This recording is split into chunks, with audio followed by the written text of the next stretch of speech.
Peppers Entertainment Television. Turn on the heat.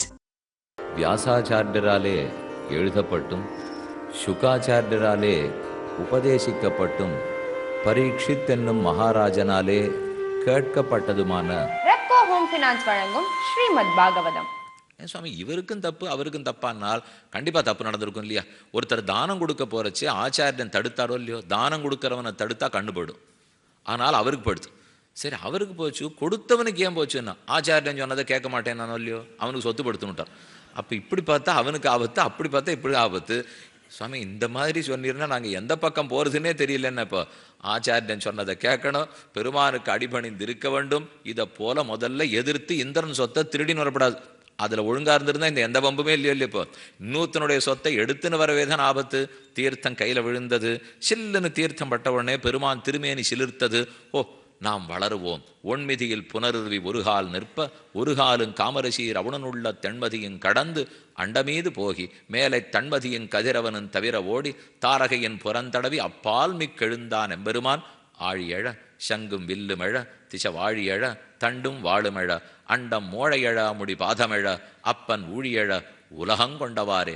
நீண்ட லோகத்திலே ஒரு திருவடி முழுக்க கீழோகத்தை அளந்தான், மற்றொரு திருவடியாலே மேல் லோகத்தை அளந்தான். கதா புனசங்கர தாங்க கல்பக துவஜார விந்தாங்குஷ வஜ்ரலாஞ்சனம் திரிவிக்ரமத்த சரணாம்புஜத்வயம் மதிய மூர்தானம் அலங்கரிஷ்யதி என்ன ஆளவந்தார் பிரார்த்திக்கிறார்.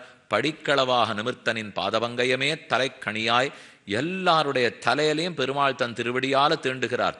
அழையாவிருந்தாளிய நாம் எப்போவானும் உம்முடைய திருவடியை தலையிலவைன்னு கேட்டோம்னா நம்ம பிரார்த்திக்காமல் இருக்க செய்தேவே பெருமாளித்த செய்கிறார் என்னால் இத்தனை நாள் அவருடைய பெருமையெல்லாம் பார்த்துருந்தோம் இல்லையோ. ஆனால் பிள்ளை உலகாசிரியன் ரொம்ப ஆச்சரியமாக இந்த இடத்துல ஒரு எளிமை கருத்து சொல்லுகிறார். ஏன் நம்ம பிரார்த்திக்கலையே? எதுக்கு பெருமாளாக வந்து அவர் திருவடியை நம்ம தலையில் வைக்கணும்னால், ஒரு குழந்தை, சின்ன குழந்தை, ஒரு வயசு குழந்தை படுத்துன்னு தூங்கிட்டு இருக்கு. அதுக்கு தெரியாத அம்மா அடுக்கலையில் வேலையாக இருக்கான்னுட்டு அவள் வேலையை முடிச்சுட்டு வந்து தானே முதுகலை கட்டின்னு படுத்துக்கிறா. அந்த குழந்தை என்னை முதுகலை கட்டின்னு படுத்துக்கோன்னு கேட்டு தானே? இல்லை, தானாக தான் கட்டிக்கிறா. அது சரி, கேட்க வேண்டாம். தானாக எழுந்திருந்து ராத்திரி 10 மணிக்கு எழுந்திருந்து நீ என்னை கட்டின்னு படுத்துட்டியே தாயே, ரொம்ப நன்றி அப்படின்னு சொல்லிட்டு படுத்துக்குமோ? இல்லை. மறுநாள் கார்த்தால எழுந்து தெரிஞ்சப்புறமாவது நேற்றுக்கு அப்படி படுத்துண்டியாமே, உனக்கு எவ்வளவு பெருமை தாயே அப்படின்னு இந்த குழந்தை சொல்லுமோ? எதுவும் சொல்லாது. ஆனால் அந்த அம்மா மறுநாள் ராத்திரி 10 மணிக்கும் தானாக தான் கட்டிக்கிறா, அடுத்த நாள் ராத்திரி 10 மணிக்கும் தானாகத்தான் கட்டிக்கிறா. ஏனெனில் தன் குழந்தைங்கிறபடியால். அதே போல பெருமானும் வாத்சல்யம் உடையவரோ இல்லையோ, குழந்தையினுடைய குற்றத்தை குணமாக கொள்பவர். அதனால தன் குழந்தைய தானே கட்டிண்டு சயனிச்சுக்கணுங்கிறதுக்காகத்தான் திருவடியால் நம்ம எல்லாரையும் தீண்டினான்னு கொள்ள வேண்டும். நாம பிரார்த்தித்ததற்காக பண்ணலைவர். ஆனால் தானா தாய்க்கு குழந்தையினுடைய சம்பந்தம் வேணும் இல்லையோ. இடது திருவடி மேல் லோகத்தை நோக்கி போயிற்று. அனைத்து லோகமும் தாண்டி பிரம்மாவின் சத்தியலோகத்தை அடைந்தது. சத்தியலோகத்தில் பிரம்மா இதை எதிர்பார்க்கவே இல்லை. எங்க பெருமானுடைய திருவடி போய் இங்கே வந்திருக்கு? இந்த பெருமானின் குணத்தை பார்த்த உடனே தர்ம தேவத்தை உருகினாளாம். உருகி கமண்டலத்தில் தீர்த்தமாக வந்தாள். அந்த தீர்த்தத்தை கொண்டு பிரம்மா பெருமானுடைய திருவடியை விளக்கினாள். அந்த தீர்த்தம் கீழே விழுந்தது. त्वत्पादाब्जे प्रजाता सुरसरिद अभवत् प्राक् चतुर्धा ततस्तासु ஏகாந்தத்தே. அங்கேருந்து நேர தீர்த்தம் கீழே விழுந்தது பாருங்க. பாத அங்குஷ்டத்திலிருந்து பதமான, அங்கிருந்து கட்டவரல்லேருந்து கீழே விழுந்த தீர்த்தந்தான் கங்கை. கங்கை என்ன வாசகத்தாலே கடுவினை களைந்தடுகிற்கும் கங்கையின் கரமேல் பதிரிகாச்சிராமம். அது கண்டமென்னும் கடினகரோ பதரிகாசிரமமோ அலகநந்தாவால் பாகீரதியால் பெருமை என்னால் அந்த திரிவிக்ரம ஸ்ரீபாத தீர்த்தந்தான் இன்னி வரைக்கும் அலகநந்தா பாகீரதி கங்கா என்ற அனைத்துமாக ஓடிக்கொண்டிருக்கிறது. சலம்பொதி உடம்பில் தளர்மிழ் பேழ்வாய் நலந்துகள் சடையான் அதிர்முகமுடைய வலம்புரி என்று சதுமுகன் கையில் சதுப்புஜன் தாளில் சங்கரன் சடையினில் தங்கி அதிர்குடலடிபோரே ஆகாசத்திலிருந்து பூமியை நோக்கி கங்கை வருகிறாள். 3 பேருடைய சம்பந்தம் இப்போ. சதுமுகன் கையில், சதுப்புஜன் தாளில், சங்கரன் தலையினில் சடையினில் தங்கி. சதுமுகன் கை, சதுர்முகன் பிரம்மா. பிரம்மாவனுடைய கை சம்பந்தம் இப்போ கங்கைக்கு இருக்கு. ஏன்னா அவர் தான் ஆராதனை பண்ணியிருக்கார். அதே போல சதுர்புஜன் தாளில், சதுர்புஜம் பெருமாள் திருமாளுது. திருமாலுடைய திருவடியிலிருந்து தான் அவள் பெருகுகிறாள். சதுமுகன் கையின், சதுப்புஜன் தாளின், சங்கரன் சடையினில் தங்கி. அங்கிருந்து கீழே வந்ததைத்தான் ஜடாதரனாக பரமசிவனார் ஏற்றார். அப்போ 3 தெய்வத்தினுடைய சம்பந்தத்தோட கங்கை இன்னைக்கும் ஓடிக்கொண்டிருக்கிறாள்னு சரித்திரம். தேஷாம் காலஹ அக்ராசீன் லோகானு ந யசோதிகதம் புவம் யஜந்தி யஜ்ஞக்ருதுபிர் யமாவிருதா அப்படி தீர்த்தம் கீழே விழுந்தது. உலகமெல்லாம் தன்னதாயித்து. 3 லோகம் மட்டுமல்ல, 7 லோகத்தையும் நீண்டு தாவி அளந்தார். தாவி வையங்கொண்ட தடந்தாமர்கட்கே கூவிக்கொள்ளும் காலமென்னும் குறுகாதோ என்ன ஆழ்வார் பாசுரம். அன்னு இவ்வுலகமளந்தாய் அடிபோற்றி ஓங்கி உலகளந்த உத்தமன் பேர்பாடி என்ன உலகத்தே அளந்த பெருமாள் திருவிக்கிரம பெருமான். உபனிஷத்து புருஷூக்தத்தினுடைய கடைசியில சொல்றது, மிருகோன பீம குச்சரோகிரிஷ்டா எஸ்ய ஊருஷு த்ரிஷு விக்கிரமணேஷு. பெருமானுடைய 3 அடிக்குள்ளே அனைத்து லோகத்தையும் அடக்கி கொண்டான். ஏது 3? 2. பிரார்த்தித்தது 3 அடி மண். ஒரு திருவடியாலே கீழ்லோகத்தை எல்லாம் அளந்துட்டார், மற்றொரு திருவடியால மேல் லோகத்தை எல்லாம் அளந்துட்டார். அவனை பார்த்து கேட்கிறார், 3வது அடிக்கு இடம் கொடு. அவங்ககிட்ட எங்க இருக்கு? எல்லாம் அவங்ககிட்ட இருந்ததே 3. இவர் 3க்கு மேல 7 நடந்துட்டார். ஒரு சுவாமி கேட்டார், ஏன் சுவாமி 3 லோகத்தை அளந்தா போறாதோ, எதுக்காக பெருமாள் 7 அளந்தார்? இன்னைக்கு ஒரு மகாபலி 3 எடுத்துன்னு போய் அளக்க வேண்டியிருந்தது. இவன் பேரம் பாக்கி 4 எடுத்துன்னு இருந்தான்னா இன்னொரு திருவிக்கிரமாவதாரமா பண்ண முடியும்? அதுக்காக சேர்த்து இன்னைக்கே எல்லாத்தையும் அளந்துடுவோம். யார் வந்தாலும் அன்னைக்கு அளந்ததை கணக்கு வச்சுங்கோன்னு சொல்லிடுவோம் என்று சேர்த்து 7 லோகத்தையும் அளந்தார். அளந்ததே ஆச்சரியம். பிறந்த மாயா பாரதம் பொருதமாயான்னு சொல்லுவார்கள். உலகமளந்த பொன்னடியே அடைந்துந்தேன் அணிபொழில் திருவரங்கத் தம்மானே. திருமங்கையாழ்வார் சரணாகதி அனுஷ்டிக்கும் போது உலகமளந்த பொன்னடியே அடைந்துந்தேன். இந்த ஸ்லோகம் நம்ம நித்தியம் சொல்ல வேண்டியது. பிதரம் மாதரம் தாரான் புத்திரான் பந்தூன் சகீன் குருன் ரத்னானி தனதான்யானி க்ஷேத்ராணி ச கிருஹாணி ச சர்வதர்மாஞ்ச சந்தியஜ்ய சர்வகாமாஞ்ச சாட்சரான் லோகவிக்ராந்த சரணௌ சரணந்தே அவரஜம் விபோ. உலகமளந்த பொன்னடியில் தான் சரணாகதி. லோக விக்ராந்த சரணௌ, உலகத்தையே தாவி அளந்திருக்கிற திருவடித்தாமர்களொல்லியன். தாவி வையங்கொண்ட தடந்தாமரைன்னு சொல்லுகிறார்கள். அந்த திருவிக்கிரம பெருமான் தான் ஆயாசம் தீர இன்னைக்கும் திருவேங்கடமுடையானாக நிற்கிறார் என்னுதான் உபனிஷத்துக்கள் எல்லாம் சொல்றது. திருவிக்கிரமாவதாரம் வேறல்ல. மிருகோன பீம குச்சரோ கிரிஷ்டா. கிரிஷ்டகான கிரின மலை, சப்தகிரி மலைக்கு மேலே திருவிக்கிரம பெருமானே எழுந்தருளி இருக்கிறார். முதலாழ்வார்களும் அப்படித்தான் நிரூபணம் பண்ணியிருக்கா. ஆகவே பெருமானே அத்தனையும் ஜெயித்தார். திரும்ப இந்திரனுக்கு நாட்டை மீட்டு கொடுத்தார். பலிக்கு நீண்ட லோகத்தை கொடுத்து கீழ்லோகத்துக்கு அனுப்பி அவர் பிரார்த்திக்கிறார். திருக்கோவலூர் பெருமாளை சேவைக்கு போனா பலி அப்படி கீழ் அழுத்தின் இருப்பார். பக்கத்தில் பலியினுடைய பிள்ளை வந்தான், நமுச்சின்னு அவனுக்கு பேர். அவன் எதிர்த்தான். அதெப்படி நீ இந்த மாதிரி சின்ன காலை காட்டுட்டு பெரிய காலால் அளக்கலாம், நீ தப்பு பண்ணியிருக்க, திரும்ப முன்னைய வண்ணமே கொள்ளடவாய். பெரியாழ்வார் பாசுரத்தில் சொன்னார், என்னது மாயம் என் அப்பன் அறிந்திலன் முன்னைய வண்டமே கொண்டளவாய். எங்க அப்பாவுக்கு இந்த மாயமெல்லாம் தெரியாது, பழையபடிக்கு நீ அளந்து காட்டு. அவனை பேசவே விடல பெருமாள். என்ன நமுச்சியை வானில் சுழற்றிய சக்கர கையனே. அந்த நமுச்சி எடுத்து வானத்தில் சுழட்டி விட்டார். அந்த திருக்கோலத்தோடு தான் திருக்கோவலூர்ல இருக்கார். சீர்காழியும் பெருமாள் இருக்கார், உலகளந்த பெருமாள், தாடாள பெருமாள். திருக்கோவலூர்லையும் எழுந்துள்ளி இருக்கார். ஆனா 2 இடத்துலையும் வித்தியாசம். இடது திருவடி மேலே போயிருக்கும் ஒரு ஊர், வலது திருவடி மேலே போயிருக்கும் இன்னொரு ஊர். திருக்கோவலூர்ல வலது திருவடி மேல் நோக்கி, ஆனா சீர்காழியில இடது திருவடி மேல் நோக்கி. இடது திருவடி மேல் நோக்கிங்கிறதான் வேதாந்த தேசிகன் ஆம்கிறார். இடது திருவடி தான் மேலே போச்சு, வலது திருவடி கீழே நின்றது. ஆனா அந்த க்ஷேத்திரத்தில் ரிஷியனுடைய பிரார்த்தனை கிணங்க பெருமாள் இருக்கார். நூறாச்சரியம். சங்க சக்கரத்தை மாற்றியும் வச்சிருக்காரோ இல்லையவர். திருவடி மாறினது மட்டுமல்ல, இடக்கையிலே ஆழி வலக்கையிலே சங்கம் என்ற அளவுக்கு மாறி கிடக்கிறது. ஆக திருவிக்கிரமாவதாரம் முற்று பெற்றது. இந்திரன் தான் பிரார்த்தித்தபடிக்கு தன்னுடைய ராஜ்யத்தையே திரும்ப பெற்றான். உவந்த உள்ளத்தனாய் உலகமளந்தண்டமுற நிவந்த நீழ்முடியன் அன்னு நேர்ந்த சியாசரரைன்னு பாசுரம். தாவி அன்னு உலகமளந்த தலைவிலாக் கொண்டையந்தாய் சேவியேன் உன்னையல்லால் சிக்கனச் செங்கண்மாலே. அப்புறம் பலிக்கு வரப்பிரதானம் பண்ணினார். சரித்திரம் அத்தோடு முற்று பெற்றது. யார் இந்த சரித்திரத்தை கேட்டாலும் அனைத்து பாபங்களும் தொலைந்து அவன் புண்ணியாத்மாவாகவே ஆகிறான். அதுக்கு அடுத்தது சின்ன அவதாரம், மத்ஸ்யாவதாரம். அவதாரம் அளவுல சின்னதா, ரொம்ப பெரியவர், ஆனால் ஸ்லோகம் சின்னது. அவர் பெரிய அவதாரம் தான். ஏன் மத்ஸ்யமூர்த்தியாக அவதரிக்கிறார் கூறுகிறார். ஸ்ராத்த தேவ இதிக்யாதா மனுத்வே ஹரிணார்ப்பிதா ஏகதா கிருதமாலாயாம் குர்வத்தோ ஜலதர்ப்பணம். கிருதமாலாங்கிற நதி, அதிலே ஸ்ராத்த தேவருங்கிற மனு. அந்த மனு ஜலதர்ப்பணம் பண்ணிட்டு இருக்கார். தன் கையில் இருக்கிற அப்படி எடுத்து தீர்த்தத்தை விட போகிற சமயம் சின்ன ஒரு மீன் குட்டி அந்த மீன் கையில் வந்துடுத்து. வந்தவரை பார்த்து தீனமான குரலில் கேட்டுது, என்னை கீழே விட்டுவிட வேண்டாம், என்னை அப்படி கீழே விட்டீர்னா பெரிய பெரிய மீன் திமிங்கலெல்லாம் என்னை சாப்பிட்டுட்டு போயிடும். அதுக்கு என்ன பண்ண முடியும்? இப்போ நதியில் எடுத்தா விடத்தானே வேணும்னு அவர் கேட்டார். இல்லை, உங்களுடைய கமண்டலு தீர்த்தம் இருக்கோ இல்லையோ அதில் போட்டு என்னை எடுத்துன்னு போடும், அப்போ தான் இந்த பெரிய திமிங்கலெல்லாம் என்னை சாப்பிடாதுன்னு.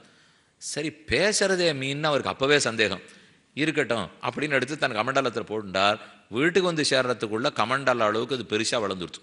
அது அப்புறம் கேட்டது, இந்த இடமே எனக்கு போறலே, ஜீவர்களிடத்துல உமக்கு காருண்யமே இல்லை, சின்ன கமண்டலத்தில் போட்டு வச்சிருக்கிறே, எனக்கு பெரிய இடம் கொடுன்னுது.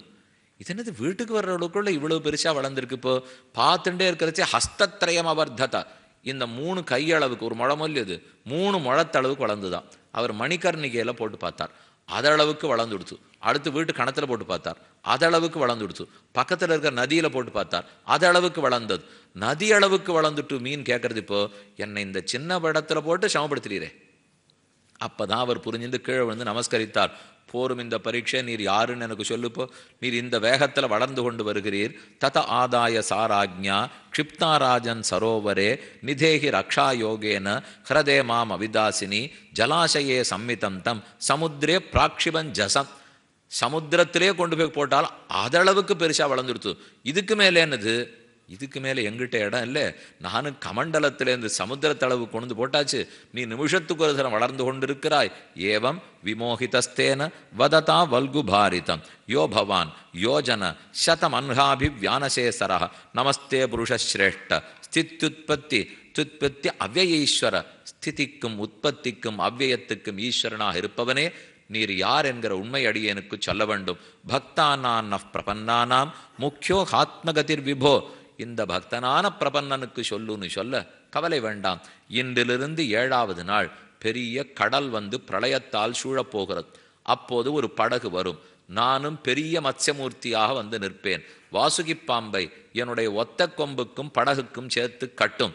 படகு ஓடுடாம நான் பார்த்துக்கிறேன். படகுல நீரேறி உட்காந்துக்கும். சப்த ரிஷிகளையும் அமர்த்தும். சப்த குலாச்சலங்கள், சப்த பர்வதங்கள், சப்தான்னு சொல்றாலும் இல்லையோ, அதை போல சப்த ரிஷிகளை அமர்த்தி வேதம் இதிகாசம் புராணம் முதலானவர்களை அதில் ஏற்றி கொள்ளும். ஓஷதிகள், எங்கெங்க வனஸ்பதிகள் மூலிகைகள் இருக்கோ, நாளைக்கு உலகத்தை படைக்க வேண்டியதுக்குண்டான ஆதாரம் இருக்கோ, அதை எடுத்து படகுல வச்சுக்கோ. அது எத்தனை நாள் பிரளயம் இருக்கோ நான் உம்மை காப்பாற்றி விடுறேன். சரின்னு கேட்டுக்கொண்டார். அது சொன்னாப்புலே நடந்தது. சப்தமே அத்யதனாத் ஊர்த்வம் அஹன்னேதம் அரிந்தம உபஸ்தாஸ்யதி நௌகாஷித் விஷாலாத்வாம் மயேரிதா சப்த ரிஷிபிஹி பரிவிருத்தः சர்வசத்வோபபிரம்ஹிதः ஆருஹ்ய பிருகதீம் நாவம் விசரிஷ்யஸ்யவிக்லவः. 7வது நாள் கடல் சூழ்ந்தது. 1,00,000 யோஜனை பெரிய மீன் வந்து நின்னது. மீன் சின்னதில்லை, 1,00,000 யோஜனை பெருசு. கொழுங்கயலாய் நெடுவெள்ளம் கொண்டகாலம் குலவரையின் மீதோடி அண்ட தப்பால் எழுந்தினது விளையாடும் ஈசனந்தை இணையடி கீழ் அடியகிருப்பீர். திருமங்கியாழ்வார் பாசுரத்தில் சாதிக்கிறார். கொழுங்கயல் அது எவ்வளவு பெருசு இருக்குன்னா, அதனுடைய வால் அப்படி அசைஞ்சதுன்னா ஆதாரமான சமுத்திரத்துக்கு கீழே போய் தரையை தொடரதான். அது மூக்கு அப்படி திருப்பி தின்னா மீனே வெட்டி திரும்பும் இல்லையோ, அது நிதானமெல்லாம் நகராது. இப்படி திரும்பும். அது திரும்புற வேகத்தில் கடலே குழம்புகிறது. அகடாடுறிஞ்ச கடலாடி ஓடி நீண்ட தன்னுடைய அண்டபித்தி அளவுக்கு போய் மூக்கு முட்டுகிறது. கீழ்வடிக்கும் இது கொழுங்கயல். அதை பற்றி தான் சாதிக்கிறார். அலகடல் நீர் குழம்ப அகடாட ஓடி அகழ்வானுறிஞ்ச முதுகில் மலகடல் மீது கொண்டு வருமீன மால மறவாதிரஞ்சன் மனமே. மறவாத அந்த பகவானை மத்ஸ்யமூர்த்தி ஆராதனம் பண்றவா எத்தனை பேர்? மத்ஸ்யமாட்டமே சாலக்கிராம மூர்த்திகள் இருப்பா. அவர்களை திருவாராதனமாக கொண்டிருக்கிற மொழியோ அந்த பெருமாள் தான் மத்ஸ்யாவதாரம் பண்ணினார். அப்போது ஸ்ராத்த தேவனுக்கு நீண்ட மத்ஸ்ய புராணத்தை உபதேசித்தார். அவர் சொன்னபடிக்கே இவன் சப்தரிஷியை கூட்டு உட்காத்திட்டான். வேதத்தை எல்லாம் ஜாகிரதப்படுத்திட்டான். வாசுகி பாம்பை கயிறா பிடிச்சு கட்டினான். ஒத்த கொம்பு ஏகசிருங்கத்தோடு அந்த மீன் பிறந்துதான். அதில் இழுத்து பிடிச்சு கட்டினா படகு அசைஞ்சு உடஞ்சு போடாதபடி மீன் பார்த்துட்டு போனார்.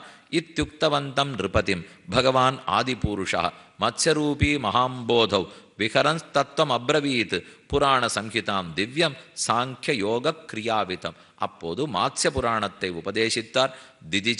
திதிச்சகமதயது யோ பிரம்ம சத்யவிரதானாம் தமஹம் அகிலஹேதும் ஜிம்பமீனம் நதோஸ்மி. இப்படி மாத்ஸ்ய புராணத்தை உபதேசித்த மீனே உம்மை வணங்குகிறேன்கிறதோட 8வது ஸ்கந்தம் முற்று பெற்றது. மத்ஸ்யாவதாரம் ஆயிடுத்து.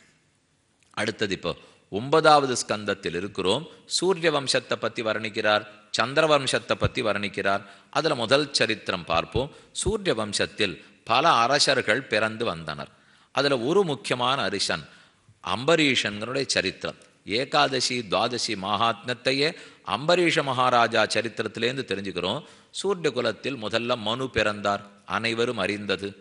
இக்ஷ்வாகு பிறந்தார், அதுக்கப்புறம் கட்வாங்கன் அவதரித்தார், ககுத்சன் அவதரித்தான். இப்படி ஒவ்வொரு அரசனா பிறக்கரிச்சு அதில் ஒருத்தன் தான் அம்பரீஷ மகாராஜா. நாபாகனுடைய பிள்ளைவர். நாபாகங்கிற சிறப்பான அரசர். ராமன் சூரிய வம்சத்தில் கிட்டத்தட்ட 35வது தலைமுறை. அவர் 35வது ராஜா சக்கரவர்த்தி. அதுக்கு முன்னாடி ஒவ்வொருத்தருக்கும் ராமநாட்டம் பெருமை. ராமனை பற்றி சரித்திரம்னு சொல்லிடுறமே தவிர இப்போ கண்ணனுக்கு முன்னாடி இருந்தவாழ்லையும் பல பெருமையானவா இருந்திருக்கா. ராமனுக்கு முன்னாடியும் சரித்திரமாக பார்க்க வேண்டியவா இருந்திருக்கா. அதை பற்றி தான் 9வது ஸ்கந்தத்தில் சொல்ல போறார். நாபாகா நபகாபத்தியம் யம் ததம் பிராத்தர கவிம் யவிஷ்டம் வியபஜந்தாத்யம் பிரம்மச்சாரிணம் ஆகதம் இமே அங்கிரச சத்திரம் ஆசத்தியதே சுமேதசா. நாபாகனுடைய பிள்ளை அம்பரீஷன். அவர் எப்போதும் ஏகாதசி அன்னைக்கு பட்டினி இருப்பார். தசமி அன்னைக்கு ராத்திரியே பட்னி, ஏகாசி முழுக்க உபவாசம். துவாதசி அன்னைக்கு கார்த்தாலே விருந்தாளிகளுக்கு வந்திருக்கிற அதிதிக்கு உணவருந்து விட்டு சாப்பிட்டுடுவார். இது இந்த மாசமும் நடக்க போகுது. நடக்க போகிறமே சோதனையா. துவாதசி அன்னைக்கு கார்த்தால் அவர் சாப்பிடணும்னு நினைக்கிற சமயத்துக்கு துர்வாசர் வந்தார். வந்தவர் வேற ரிஷி வரக்கூடாதா? துர்வாசர் சோதனையாக வந்துட்டார். வந்தாலே அவர் கோபத்தோடு வந்திருக்கார். பசி, நாம் போய் உடனே இப்போ தீர்த்தம் ஆடிட்டு வரோம், வந்த உடனே உங்ககிட்ட ஆகாரத்தை உண்ண போகிறேன் சொன்னார். புறப்பட்டு போயிட்டார். நாழியாருது வரவே இல்லை. 8:15 ஆச்சு, 8:30 ஆச்சு, 8:45 ஆச்சு, 9:15 முடியணுமே. உபவாசம் விரதம் வீணா போட போகிறதே, எப்படி முடிக்கிறதுன்னு யோசித்தார். பக்கத்தில் இருக்கிற ரிஷிகள்கிட்ட கேட்டா அவளுக்கு பயம், நம்ம எத்தையானு சொல்ல போக, துர்வாசர் கையை தூக்க போக, பம்பே வேண்டாம் அரசனே நீ முடிவு பண்ணிக்கோன்ட்டான். இதுதான் ஜாகிரதையாக பேசுறதுன்னு பேர். நமக்கு இதனால வம்பு வரப்போறதுன்னு தெரிந்தா பதிலே சொல்ல மாட்டாளோ இல்லையோ, உடனே இவர் முடிவு பண்ணிட்டார். நம்ம தீர்த்தத்தை குடித்து அதனால விரதத்தை பூர்த்தி பண்ணிப்போம். தீர்த்தத்தை சாப்பிட்டதுக்கு சமம், ஏதோ ஒன்று வயத்துக்குள்ளே போயிடுது.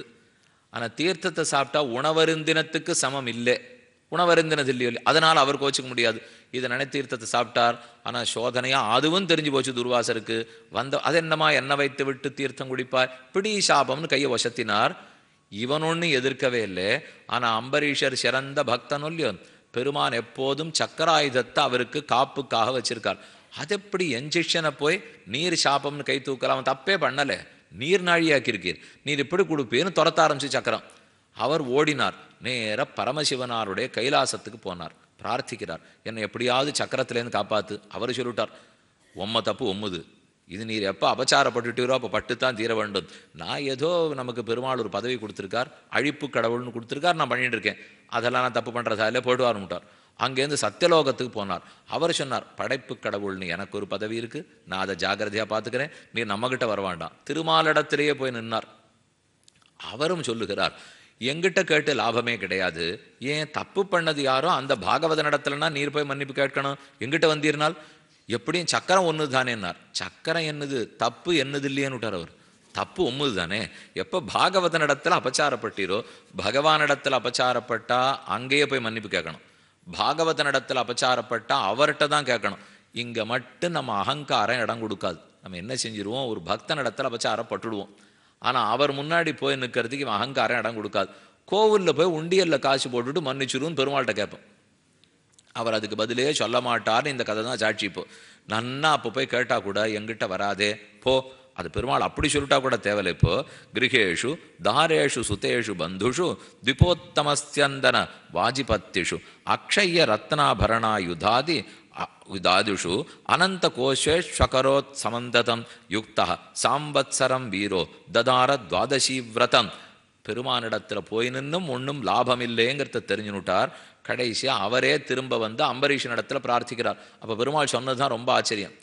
சத்ஸ்ரீஹா சத்பதிம் யதா, எப்படி நல்ல குலத்து பெண்டிரெல்லாம் தங்கள் தங்கள் மனைவிகளை, நல்ல பெண்டிரெல்லாம் தங்கள் தங்கள் கணவன்மார்களை தங்கள் குணத்தாலே தாங்களே வசப்படுத்தி வச்சிருப்பாளோ, பத்னி எப்படி பத்தியை தன் குணத்தால் வசப்படுத்தி வச்சிருப்பாளோ அதை போல என் பக்தர்கள் என்னை வசப்படுத்தி வச்சிருக்கா, நான் ஒன்றும் செய்யறதுக்கு இல்லை, வேணும்னா பக்தர்களை போய் கேட்டுக்கோன்னுட்டார் அவர். அப்போவே துர்வாசருக்கு ஆச்சரியம், பத்தி பத்னியை வசப்படுத்தி வச்சிருக்காளா, பத்னி பத்தியை வசப்படுத்தி வச்சிருக்காளா, என்ன சொல்றாரு இந்த பெருமாள்னால், குணத்தாலே பத்னி தான் பத்தியை வசப்படுத்தி வச்சிருக்கணும் அப்படின்னு தான் நமக்கு மந்திரத்தும் போதே சொல்றார். கல்யாண மந்திரத்தும் போது இதை சொல்லுவா, மூர்தானம் பத்யுராரோக பிரஜயாஜ விராட் பவ. பெண்ணை பார்த்து வாத்தியார் சுவாமி சொல்லுவார், இந்த பிள்ளை சொல்லணும், மூர்தானம் பத்யுர் ஆரோக பிரஜயாஜ விராட் பவன்னு தேவர்கள்லாம் சொல்றா. இந்த பத்தியினுடைய தலை மேலே ஏறி உட்காந்துக்கோங்கிறா பத்னியை பார்த்து. பத்யுஹு மூர்தானம் ஆரோகனால் பத்தியினுடைய தலைக்கு மேலே உட்காரு. இது தப்பித்தவறி அந்த பெண்ணுக்காக சம்ஸ்கிருதம் தெரிஞ்சிருந்தது. இருந்தால் அப்போ இந்த மந்திரம் சொன்ன உடனே ஒரு நிஜமாக தெரிஞ்சிருந்து ஒத்திக்கு அவன் நிறையா படிச்சிருந்தா எழுந்திருந்தா இத்தனை நம்ம சொல்லாட்டாவே எழுந்திருக்கவே மாட்டாளே. வாத்தியார் சுவாமி பார்க்குறார், எதற்கு பெண்ணே எழுந்திருக்கிறாய்னா மந்திரத்தினுடைய அர்த்தம் புரிஞ்சுதுன்னு அவள். அப்போ தான் ஆபத்தே புரிஞ்சுது இவருக்கு. ஓஹோ, இவள் எழுந்திருந்தா இப்போ பத்தியினுடைய தலையில் உட்காரபோல் இருக்கு. அப்படி சொல்லலே, உன்னுடைய குணத்தால் பத்தியை ஜெயிச்சு வசப்படுத்தி வச்சுக்கோன்னு சொல்லியிருக்கு. ஏறி அவர் தலையில் உட்காருன்னு சொல்லவே இல்லை. அதனால் நமக்கு தெரிஞ்சாலும் ஆபத்தா இருக்கு, தெரியாட்டாலும் ஆபத்தா இருக்கு. மந்திரம் பல விஷயம் எனக்கு தெரியறதே இல்லை இப்போ. அதனால தான் வாத்தியார் சுவாமி எப்பவும் மம தர்ம பத்னியா சகான்னு சொன்னால் அவரையே சொல்ல விட்டுறான், செய்யக்கூடாது இல்லை. இவன் சொல்லணும், மாப்பிள்ளை ஆறு பண்ணுறானோ ஆள் அவன் சொல்லணும், இவன் மம தர்ம பத்னியா சக, என்னுடைய தர்மபத்னியோட கூட இந்த அக்னி காரியம் பண்ணுறேன்னா இவன் தான் யார் என்ன பரிசுப்பூர் கொண்டு வந்திருக்கானே பார்த்துட்டு இருக்கானே, இங்கே பார்க்குறதே இல்லையோ. அதனால் அவள் என்ன பண்ணியிருக்கா, வந்தாளா போனாளா, அவா பால் சாப்பிட்டாளா மோர் சாப்பிட்டாளா, இதை பார்த்துன்னு இருக்கக்கூடாது. அக்னி பகவானை பார்த்தோம்னா அவனை பார்த்து தான் செய்ய வேண்டும். அப்போ எல்லாத்துக்கும் வாத்தியாரே தான் மந்திரம் சொல்லிக்கிறார். ஒவ்வொரு சமயம் அவரே மம தர்மபத்னியா சக மம தர்மபத்னியா சக. எத்தனை கல்யாணம் அவர் பண்ணி வச்சுருப்பார், பல இடத்துக்கு போயிருக்காரோ இல்லையோ. இதுக்கு தான் கொஞ்சமான தெரிஞ்சு மந்திரங்களை நாம தான் சொல்லணுங்கிறது. மூர்தானம் பத்யுர் ஆரோக பிரஜயாச்ச விராட் பவ. அப்போ எப்படி பதியெல்லாம் பத்னிகள் அடக்கி வச்சிருக்காளோ அதை போல என் பக்தன் என்னை வசப்படுத்தி வச்சிருக்கிறான். நான் அவனுக்கு தான் அடங்கினவன், வேணும்னா திரும்ப அங்கேயே போய் நில்லும். அம்பரீஷரிடத்தே வந்தார், விழுந்து வணங்கினார். தப்பா போச்சு, பாகவதர்களிடத்தில் அபச்சாரப்படக்கூடாதுன்னு இன்னிலேருந்து தெரிஞ்சுட்டே இந்த சக்கரத்தை திரும்பி வாங்கிக்கோன்னார். அதுக்கப்புறம் சக்கரத்தை குறித்து ஸ்தோத்திரம் செய்ய சரின்னு சக்கராயுதமும் விடுபட்டு போயிற்றுன்னு அர்த்தம். அம்பரீதன் பிரார்த்திக்கிறார், சுதர்சன நமஸ்துபியம் சஹசிரார அச்சுத பிரிய சர்வாஸ்திரகாத்தின் விப்ராய ஸ்வஸ்தி பூயா இடஸ்பதேர் பதே துவம் தர்மஸ்துவம் அமிர்தம் சத்யம் துவம் யஜ்ஞா அகில யஜ்ஞ புக் துவம் லோகபால சர்வாத்மா துவம் தேஜ பௌருஷம் பரம். இப்போ சொன்னேன் பாருங்க, ஸ்தோத்திரம் அங்கங்கே வரும்னுட்டு இந்த 6 ஸ்லோகம் ஸ்தோத்திரம். இந்த ஸ்தோத்திரம் சுதர்சன ஸ்தோத்திரம். சுதர்சன பகவானை குறித்து சொல்றார், துவம் தர்மஹ துவம் அமிர்தம், நீ தான் தர்மம், நீ சுதர்சனராக இருக்கீர், சௌமிய தரிசனம், பார்க்கறதுக்கே பளபளப்பா அழகா இருக்கீர். அதோட இல்லை, நீர் உருண்டோடி போய் நாங்கள் போக வேண்டிய சரியான மார்க்கத்தையும் காட்டுறீர். நல்ல மார்க்கத்தை நமக்கு காட்டுகிறபடியால் சுதர்சனர், தானே பார்க்கறதுக்கு நன்னா இருக்கிறபடியால் சுதர்சனர். 2 விதத்திலையும் சுதர்சனர்னு சொல்லலாம். ஹேதிராஜனே ஹேதி புங்கவனே நமஹ சுனாப சுனாப அகில தர்ம சேதவே யதர்மசீல சுரதூமகேதவே திரைலோக்கிய கோபாய விசுத்த வர்ச்சசே உமக்குத்தான் வணக்கம். கைகளலான் நேமியான் நம்மேல் வினை கழிவான் ஆழ்வாருடைய பாசுரம். நம்முடைய வினைகளையெல்லாம் போக்கக்கூடிய சக்கரத்தாழ்வார் அவர். செல்வார் வண்பரிசாரத்து என் திருவாழ் மார்பர்க்கு எந்திரார் சொல்லார் செய்வதன் உருவார் சக்கரம் சங்கு சுமந்திங் கும்மோடு ஒருபாடு உழல்வான் ஓர் அடியானும் உளனென்னேன் ஆழ்வார் பாசுரம். சக்கரத்தினுடைய வைபவம், பாகவத பிரபாவம். அஹோ, இனிமே பாகவதாள்கிட்ட நாம் அபச்சாரப்படவே மாட்டோம் அப்படின்னு ஒத்துக்கொண்டு துர்வாசரம் போனாருங்கிறதோட இந்த சரித்திராச்சு. மனுவனிடத்திலே இக்ஷ்வாகு, மேற்கொண்டு விகுக்ஷி, விகுக்ஷி ககுத்ஸ்தன், யுவனாஸ்வன், மாந்தாத்தா. இவர்கள் எல்லாரும் ராமனுக்கு முன்னாடி பிறந்த அரசர்கள். இனி மாந்தாத்தாவனுடைய சரித்திரம் சொல்லி அதிலிருந்து சகரனுடைய சரித்திரத்தை சொல்ல போறார். எல்லாரும் அறிந்தது, சகர மன்னவனாலே தான் பகீரதன் ஆகாசத்திலிருந்த கங்கையை கீழ்நோக்கி அழைத்து கொண்டு வந்தான்.